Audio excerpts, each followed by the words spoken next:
42 GTS Polinema. Baik, kita berjumpa kembali dalam podcast GTS Polinema. Saudaraku, sahabat kerabat Aliflan, pada saat ini semakin hari, semakin begini dan begitu saja kita berkiprah dalam menyampaikan hasanah yang dari kampus kita tercinta di bumi Arema. Kita berjumpa kembali dalam ulasan kali ini adalah sahabat atau kerabat atau mungkin bina kekayaan bersama dalam memajukan vokasi Indonesia.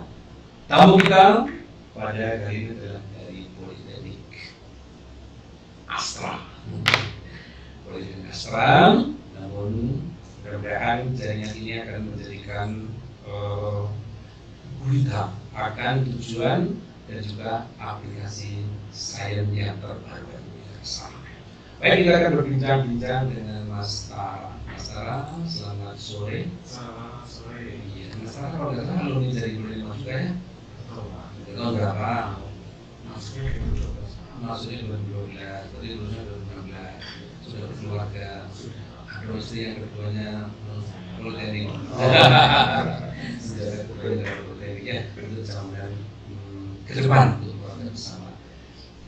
Mas Tara ini sahabat-sahabat tidak sendiri, ditemani, didampingi atau dia mendampingi, nah itu ya. Beliau ini mendampingi Sri Kandi yang dari Laskar Politeknik Astra. Bagi kita sama kita banyak saja, paling solusi anak saya yang baru ya. Benar Pak, kita informasi yang saya dapatkan Mbak kita di setelah itu yang mana di sebagai dokter susu. Teknik sipil juga ya? Teknik sipil. Sejak kapan berdiri teknik sipil? Teknik sipil itu pendiriannya di 2018. MOU dengan Polinema kalau nggak salah 2016 ya. Dari 16 sampai sekarang 6 tahun baru sekali ini berkunjung pada indungnya gitu ya. Indungnya. Iya, ada lagi yang satu mungkin Mas Dica ya. Mas Dica ini masih keliling-keliling untuk mengintip kegiatan kita dan kita pun juga akan membagi kegiatan itu kepada sahabat-sahabat kita yang muda. Baik kita, Polinema ini sudah hampir 40 tahun ya. Dari 40 tahun kemarin dia sudah habis. Tentu saja belum tahun dibandingkan dengan 6 tahun. Suatu kesempatan yang sangat luar biasa bagi Polinema untuk membagi wawasan dan juga perbuatan yang sangat mulia ketika yang muda mau yang suka roh kalau orang Jawa begitu ya, mau roh dengan politeknik yang sudah 40 tahun ya, betul sekali. Jadi ketertarikan tadi sudah kita keliling-keliling ya dari laboratorium, bengkel dan juga laboratorium teori yang ada di atas sana. Kira-kira setelah seperti ini apa yang diharapkan bagi kita? Kalau dari saya sebetulnya kan kita di institusi pendidikan kita diamanatkan untuk mendidik, menyampaikan informasi terkait dengan prodi ini sesuai dengan profil itulah amanat yang diberikan ke kita ke mahasiswa tentunya. Nah di sini setelah saya jalan-jalan karena memang keberadaan saya selaku prodi itu juga belum lama, baru setengah tahun berjalan. Ya, terus sama tahun berjalan. Nah, baru ini tadi saya kesempatan untuk langsung benchmarking ke kampus induknya kan memang di PKBG itu menginduk ke Polinema ya Pak ya. Iya. Ya, jadi yang saya harapkan ternyata mahasiswa ini dengan kondisi praktik laboratorium ataupun Bengkel ataupun workshop yang ada di sini itu sebetulnya satu yang paling insight ke saya adalah mahasiswa ini nggak perlu depend nanti ketika mereka lulus sebetulnya idealisme mereka bisa langsung membuat usaha sendiri itu sangat besar sebetulnya. Karena mungkin di politeknik yang saya itu kita di Astra itu masih nggak sebegitu teknis kayak yang di sini karena memang dari rekod kita juga berbeda jauh. Nah, cuma dari yang saya lihat kepresisian kemudian macam variasi dari alat-alat laboratorium itu sangat bisa untuk mereka mahasiswa-mahasiswa ini nanti setelah wisuda itu untuk mengkreat usaha mereka sendiri gitu, kayak sangat presisi, bikin kursi, bikin kayu atau segala macam gitu. Itu sangat benar-benar bisa mengangkat UMKM salah satunya gitu, mengangkat untuk derajat mereka sendiri atau apa. Itu yang saya, karena konsepnya sekarang itu banyak orang yang berkejar-kejaran masuk universitas buat apa, buat bekerja, buat apa. Jadi esensi pengajaran itu cuman sebatas mereka masuk kampus agar bisa bekerja di tempatnya ini gitu.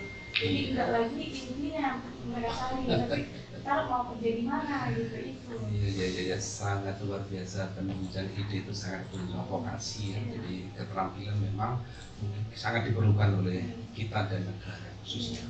Kalau Mas Tara tentu saja tadi ada beberapa yang X ya, saya katakan X saja lah, X Polinema. Dari perkembangan ya sejak tahun 2015 sampai sekarang, sehingga nanti kami pun berharap dari Polinema Anda bisa meloncat lebih jauh ya. Jadi bukan 6 tahun, tapi apa yang Anda dapatkan di sini bisa meloncat sama 40 tahun kemudian, kalau tidak begitu. Kira-kira apa konsep yang harus diterapkan di sana? Sebenarnya kalau kita melihat dari yang pernah saya alami di sini, salah satunya memang praktikum itu ngebentuk banget karakter kita sih Pak. Salah satunya itu karena di awal dari yang mungkin dari mahasiswa dari yang awalnya adalah siswa SMA dengan kebiasaan yang masih ugal-ugalan lah istilahnya saat itu, dihadapkan dengan kehidupan vokasi yang menuntut kita untuk disiplin, kemudian berkreasi juga. Nah di sini pun itu saya merasakan sekali. Nah, Betul. bahkan sampai ketika saya lulus pun saya menerapkan hal itu di tempat kerja saya. Nah namanya sih sampai sekarang juga saya terapkan di institusi Politeknik Astra. Seperti itu Pak. Nah, lebih kalau soal mungkin di sini tuh apa ya, lompatan landingnya itu kentara sekali. Karena yang basic seperti yang di TKBG Politeknik Astra dulu kita merencanakan building information modeling. Padahal saat itu tuh belum keluar aturan tentang itu. Kita hanya ngobrol santai saat itu dengan Bu Rate, Pak Dandung, Kanjur waktu itu, membicarakan tentang digitalisasi konstruksi. Ternyata 2 tahun kemudian setelah diskusi itu beneran aturan dibuat oleh pemerintah. Dan saat ini pun bahkan dari Poltek Astra, kemudian Polinema pun juga ikut merumuskan itu dan menjalankan itu. Artinya peramalan dari saat itu sampai dengan masa depan tuh kayaknya udah kayak ke planning banget gitu loh Pak. Iya betul. Itu memang terasa dan harapan kita seperti itu dari teman-teman atau katakanlah pasukan pendidik atau laskar pendidik ini bisa berkreasi lebih cepat sesuai dengan tuntutan. Saya kembali ke Mbak Gita ya. Mbak Gita kalau saya lihat masih muda ya. Dari pembicaraan awal tadi saya melihat wah ini simpanan nutrisi ininya sangat luar biasa. Bagaimana membagi seorang ibu rumah tangga kemudian di kantor ditugasi sebagai sekretaris jurusan ya? Saya kebetulan belum nikah. Oh berarti yang tadi kita sebelah sini ya? Saya maksud dia kita yang sebelah tadi ya? Beda. Ya. Terus gimana membaginya? Enggak sepertinya ini ngobrol-ngobrol dijawab juga boleh, nggak dijawab juga nggak apa-apa, nggak takut gitu kalau iya. Sangat mencintai profesi gitu ya. Oh iya, sebetulnya kalau saya itu berangkatnya karena mungkin ini ya, saya kan dari UNAN, kemudian Andalas itu, kemudian saya langsung bekerja di kontraktor, salah satu kontraktor itu di SCB-nya. Kemudian di kontraktor itu saya menemukan bahwa sudah banyak yang betul-betul memahami fundamental konstruksi yang sedemikian rupa gitu. Dan artian tanda kutip pada saat itu saya diminta untuk melakukan kayak perhitungan struktur, padahal itu cukup standar. Sehingga dari banyaknya itu yang masuk, mungkin dari beberapa kampus yang memang mungkin kalau kampus kita bilang di Pulau Jawa itu mungkin memang pusatnya informasi yang memang terbaru itu di Pulau Jawa gitu.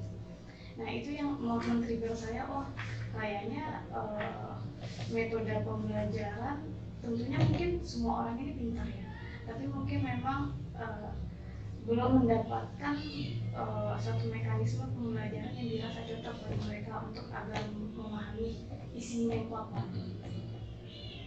Nah, lalu kemudian saya lanjutkan S2 dengan harapan, oh ya saya pengen tahu banget ini inti dari konstruksi ini apa, karena pada saat itu mungkin yang saya pahami masih kulit-kulit luaran ya Pak, masih kayak gabung-gabungan anak. Tapi linear ya, mulai Sudah, dari satu ya masih ya jago-jagoan anak baru lulus apa, oh saya jago gitu. Ternyata pas masuk kerja, ternyata saya kayak banget gitu, kecil banget. Nah, kayaknya saya lanjutkan S2, ternyata S2 itu kita banyak sekali membaca literasi, analisis. Iya, literasi analisis. Nah, di pas S2 itulah yang membuat cara berpikir ini mungkin lebih tajam atau lebih menjurus, sehingga merasa bahwa memang ada hal yang dirasa mungkin dari metode penyampaian atau mungkin bukan sipil, mungkin dari dulu sampai sekarang yang diajarkan mekanika lagi, tapi kenapa segmentasinya itu terlalu terlalu cukup terasa gitu antara yang di Pulau Jawa dan di sorry itu saya mungkin di Sumatera, mungkin karena yang saya rasakan gitu ya Pak ya, di lingkungan itu, tapi ya gitu. Mungkin di Medan akan lebih. Iya, mungkin iya. Tapi gini Pak Gita, ya, saya potong. Saya lebih tertarik apa yang penjelasan sampaikan tadi, bahwa kita ini kan dari universitas yang ketika masuk ke vokasi, sedangkan vokasi yang didapatkan oleh kita itu dari lapangan yang beberapa saat itu. Tapi begitu nancep gitu ya, rasa ingin tahu bahwa oh ini loh kedokteran, oh ini rumah sakit, oh ini loh politeknik, ini adalah laboratorium dan bengkel. Artinya selalu ada antara, mungkin Mas Tara bisa kita sebut logos dan mitos dan logosnya. Ketika masih di seberang sana mungkin kita mitos, merencanakan. Akhirnya setelah kita masuk ke vokasi, di situ adalah terbukti bahwa praktikan kita, otot kita ini sudah mulai bekerja, di bukan otak saja. Nah, sejak kapan Mbak kita bisa tertarik itu? Karena ini kan tidak ada yang bimbing ketika di lapangan, ketika setelah S1 atau S2 kerja, mendapatkan bentuk praktikan, kemudian di situ ini vokasi banget, saya harus ke politeknik misalnya.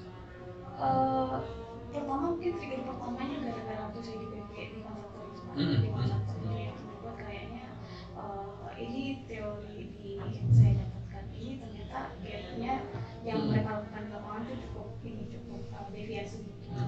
Lalu kemudian saya di S2 saya sedikit itu sebagai konsultan perencana gitu, dan perencana berbagi sangat kental dengan konstruksi kejadian di lapangan gitu. Nah, itu yang membuat saya tadinya pertama mungkin triggernya gini, saya mau balik ke ranah pendidikan agar yang kecil-kecilnya ini teori-teori dasar itu bisa lebih nancep lagi gitu, itu tadinya. Nah, setelah masuk mendalami di sini ternyata memang sipil ini sangat, kalau bagi saya personally, sipil ini sangat menyenangkan asalkan disampaikan dengan metode yang benar dan menyenangkan juga gitu. Tapi asal ada metode ya, ada media untuk senang. Tapi sekarang kan belum ada metode untuk senang. Iya. Senang-senangin Pak. Mas Tara, ya, apa yang disampaikan Mbak Gita tadi tentang vokasi ya, ketertarikan dan vokasi Anda ini kan memang sudah vokatif sekali, mulai ngancing mahasiswa. Dulu dari latar belakang SMA ke SMA. Dari SMA kemudian masuk ke vokasi. Yang ini ya sudah mengantongi sains mitos yang lebih banyak, baru mempraktekkan dengan logikanya. Nah ini gimana ini? Dalam praktek keseharian di Astra, di Politeknik Astra, matching nggak? Anda sejak kecil, katakanlah sejak kecil ya, begitu mengenal dari yang ugal-ugalan tadi, terbentuk vokasi. Kemudian ketemu dengan sekjur. Dengan sekjur yang gandrung dengan vokatif. Gimana Mas? Ya, di tahap awal mungkin kita ketemu tuh masih istilahnya apa ya, berdebat apa. Iya. Karena teori yang mungkin saya tunjukin praktiknya seperti ini, tapi teorinya berbeda. Jadi itu tuh di tahap awal pasti ada perdebatan. Hanya saja setelah nyebur, istilahnya kita nyebur, nggak usah semakin basah itu Oh jebur. ya jebur makin basah makin tahu nih kalau ternyata misalnya kita nyebur ke sungai di dalamnya ada apa aja. Nah begitupun di teman-teman yang ada di Poltek Astra juga demikian Pak. Bahkan background dari teman-teman tuh banyak yang memvokasi juga ya, tapi mereka mau mencoba. Nah artinya kuncinya adalah mau mencoba itu. Berarti ini sangat penting ya Mbak ya, sangat penting artinya masih muda diamanati itu. Tetapi di BGP dulu saya juga muda ya, umur 24 sudah Saat itu mendosen, tapi instruktur ya itu instruktur. Jadi sebenarnya tatarannya itu instruktur, jenjangnya itu instruktur. Nah mungkin perkembangan pola pikir yang sampai kedinian ya sudah yang namanya D3, D4, SP1, SP2 itu mungkin sudah diganti sarjana sains terapan dan sebagainya. Jadi itu istilah yang diterbarukan sesuai dengan kondisi zaman gitu ya. Mungkin yang terakhir ya Mbak kita dan Mas Tara serta Mas Dija ini kan merupakan duta-duta yang apa ya kunci ya. Kunci yang kesana akan dicatat oleh sejarah di pendidikan, khususnya laju perkembangan dari Politeknik Astra. Dan peristiwa ini tidak mungkin akan terlupakan, walaupun nanti sudah terganti-ganti. Nah, harapan dari kita apa selaku termasuk pengganti dari teknik sipil Astra. Harapannya ya, harapannya setelah kita bertemu.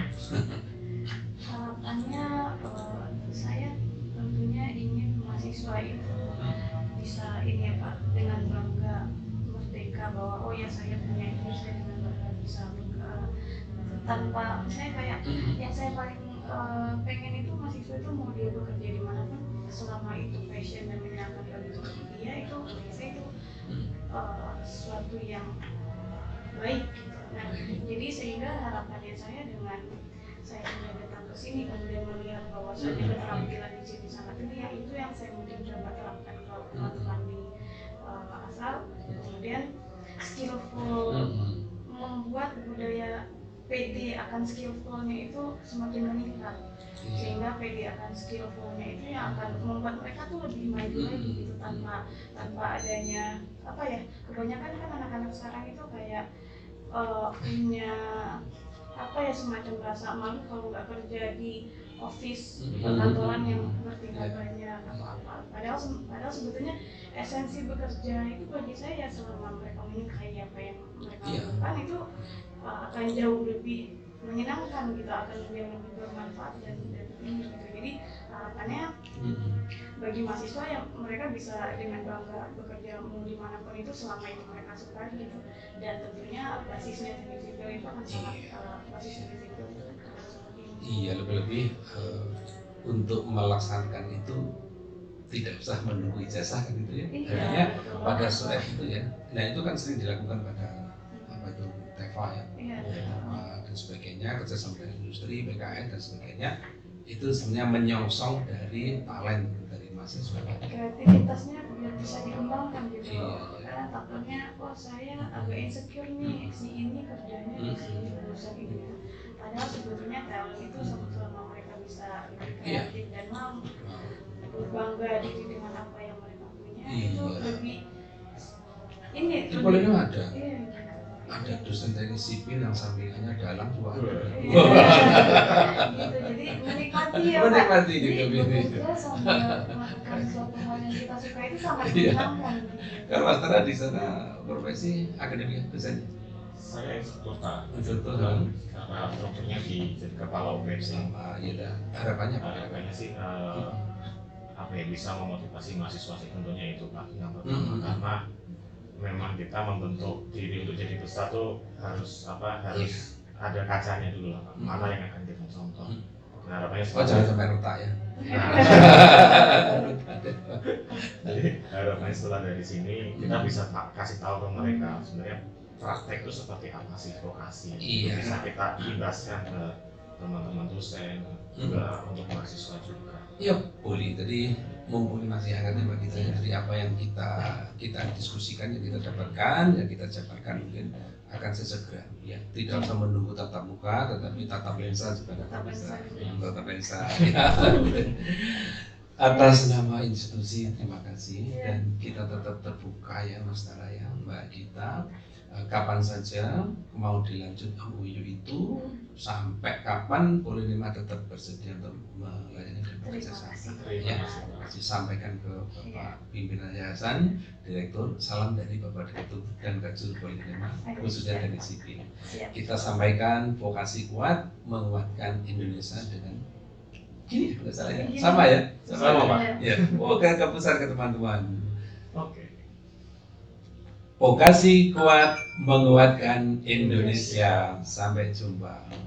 Terima kasih banyak Terima Pak. kasih, Pak. Sama-sama. Terima kasih Pak kita Ya, ya. kita membimbing lebih baru Oke. Pak. Semoga Vokasi kuat menguatkan Indonesia.